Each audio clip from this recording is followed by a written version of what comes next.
Stock x ray आज इसमें हम बात करेंगे अदानी एंटरप्राइजेस के बारे में। देखिए, इस काउंटर पर मूव आया है और राइट्स इशू की खबर से जब ये कुछ दिन पहले आई थी खबर, तब ये काउंटर गिरा था। रिजल्ट्स भी आए थे और रिजल्ट्स के साथ राइट इशू की खबर आई थी, तो ये काउंटर पिटा था। और वो पिटने की वजह यही थी कि राइट इशू जनरली डिस्काउंट पर ही होते हैं। तो आ गया, अब राइट इशू का प्राइस भी आ गया और वो डिस्काउंट पर भी आया। आज शेयर क्यों चला, उसी गुत्थी को थोड़ा सुलझाते हैं। कंपनी का राइट्स इशू 1800 रुपये पर शेयर पर आ रहा है। 24,930 करोड़ रुपए का ये राइट इशू है। इसमें हर 25 शेयर के धारक को 3 शेयर ऑफर होंगे राइट इशू में। राइट इशू की रिकॉर्ड डेट है 17 नवंबर और करीब करीब 14 करोड़ शेयर के राइट्स इशू जारी किए जाएंगे। अन्य फंडामेंटल देख लेते हैं, फिर उसके बाद डिटेल में बात करते हैं। अन्य फंडामेंटल में कंपनी पर करीब 92,000 करोड़ रुपए का कर्ज है। FY30 तक पूरा ग्रुप, क्योंकि अदानी एंटरप्राइजेज इनकी फ्लैगशिप कंपनी है, तो 15 से 20 बिलियन डॉलर का एनुअल कैपिटल एक्सपेंडिचर ये करने जा रही है। तो ये एक इनका लक्ष्य है जिसके लिए इनको पैसा चाहिए और राइट इशू के जरिए जुटा रहे हैं। पिछले एक साल में शेयर 18% ऑलरेडी गिर चुका है। आज की थोड़ी बहुत तेज़ी छोड़ दीजिए। तो राइट इशू की अब गुत्थी को देखते हैं। ये तो कुछ एक फंडामेंटल पॉइंट्स हो गए। 1800 रुपये पर राइट इशू आ रहा है और 25 शेयर जिसके पास हैं उसको 3 ही शेयर ऑफर होंगे, यानी कि अगर किसी के पास 100 शेयर हैं तो उसको 12 ही शेयर मिलने वाले हैं।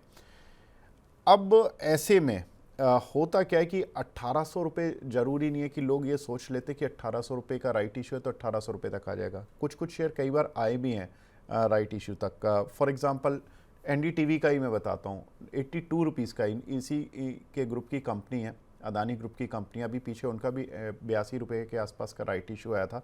उस समय शेयर चल रहा था 130-140। रिजल्ट्स भी ऐसे ही आए। वो तो लॉस मेकिंग कंपनी है तो लॉस ही आया था। लेकिन अब देखिए, ये धीरे धीरे करके अपने राइट इशू प्राइस तक आ गया।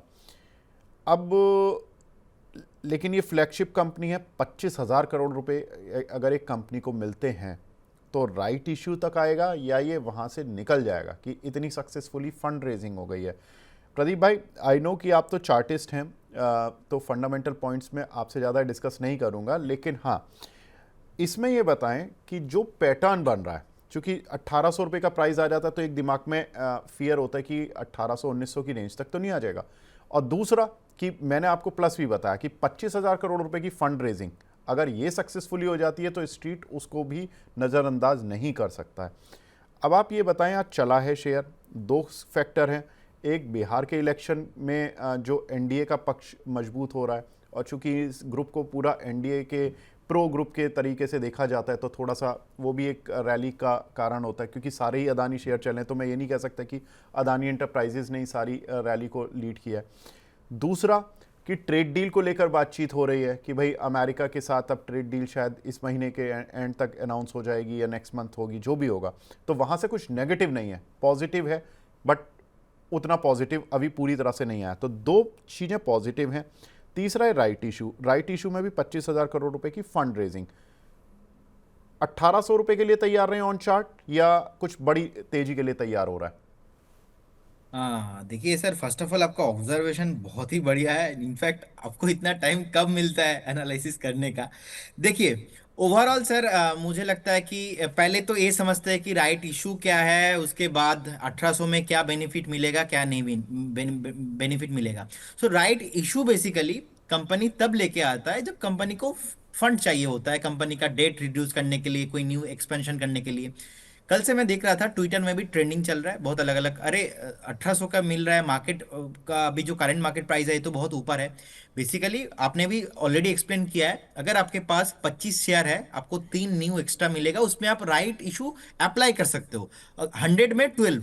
तो अगर हम इसको कैलकुलेट करके देखते, मैं अभी देख रहा था जैसे आप बता रहे थे, 21,600 मुझे एक्स्ट्रा इन्वेस्ट करना पड़ेगा। वो जो न्यू न्यू जो मुझे 12 शेयर्स मिलेगा वहाँ पे राइट इशू, मेरे को राइट मिलने के लिए मेरे को और 21,600 का मेरे को इन्वेस्ट करना पड़ेगा। तो वहाँ पे मेरा प्रॉफिट हो रहा है अप्रोक्स 31-32% के आसपास। तो ये जो ओवरऑल मेरे पास शेयर्स है, वो शेयर्स के ऊपर 31% का मुनाफा नहीं होगा, जो मेरे को राइट इशू मिल रहा है उसके ऊपर होगा। तो अप्रोक्स कैलकुलेट करके देखा जाए 2 to 3% हो रहा है। लेकिन उसके लिए आपको फ्रेश, अगर आपके पास अदानी एंटरप्राइज का शेयर है 100, तो फिर सही है। अगर आप फ्रेश अभी इन्वेस्ट करते हो तो फिर आपको अप्रोक्स 2474 इंटू 100 करेंगे, ऑलमोस्ट 2,47,000 के आसपास का इन्वेस्टमेंट हमें इन्वेस्ट करना करना पड़ेगा। पड़ेगा। तो 2,47,000 इन्वेस्ट अभी हम करेंगे, उसमें ओवरऑल देखा जाए तो हमें ज्यादा मुनाफा नहीं हो रहा है। हमें ऑलमोस्ट लॉन्ग टर्म कैलकुलेशन करके देखेंगे तो 2 से 3% के आसपास ही प्रॉफिट हो रहा है। प्रॉफिट हो रहा है, जो एक्स्ट्रा 12 शेयर्स हमें अलॉटमेंट मिलेगा अगर हम अप्लाई करते हैं, तो वो उसका भी पैसा अलग से 21,600 हमें भरना पड़ेगा। और इसका भी लॉकिंग पीरियड टाइम रहता है, एक तो दिसंबर में मिलेगा और पार्ट पार्ट पे मिलता है। लेकिन अदानी एंटरप्राइज का ओवरऑल शेयर देखा जाए तो मेरे को अच्छा लगता है लॉन्ग टर्म में। शॉर्ट टर्म में मेरे को लगता है कि सर थोड़ा बहुत ये जो वॉलेटिलिटी है कंटिन्यू होने वाला है। आज आज जो ये उछाल आया है मेरे को लगता है कि राइट इशू के वजह से ही आया है। Obviously election and all kind of thing तो सर है ही। और मुझे लगता है कि बिहार का इलेक्शन वहाँ पे एनडीए गवर्नमेंट ही आने वाला है, कहीं ना कहीं 90% तो सर चांसेस वही लग रहा है। अब एग्जिट पोल पता नहीं, क्योंकि एग्जिट पोल समटाइम फेल भी होता है। ओवरऑल ट्रेड डील अभी हुआ नहीं। अब ट्रम्प जी को प्रिडिक्ट करना अपने आप में एक मुश्किल काम है।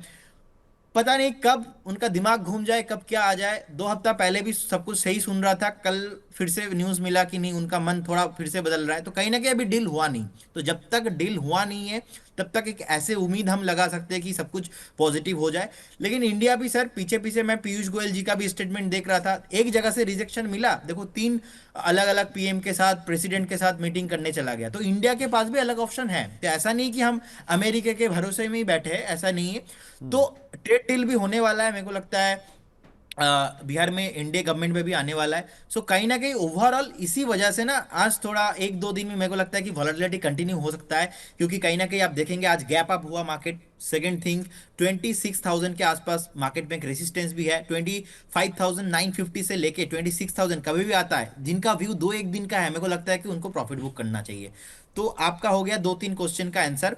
और स्पेशली अदानी एंटरप्राइज में मेरे को लगता है कि ये तो आपको फ्री मिल रहा है। अगर आपके पास ऑलरेडी 1,000 शेयर है तो आपको 12 शेयर्स का एक्स्ट्रा राइट मिल रहा है। उसके लिए भी 21,600 पे करना पड़ेगा। उस 21,600 पे 31% का प्रॉफिट ओवरऑल नहीं है। तो ये कॉन्सेप्ट जो है समझना है लोगों को।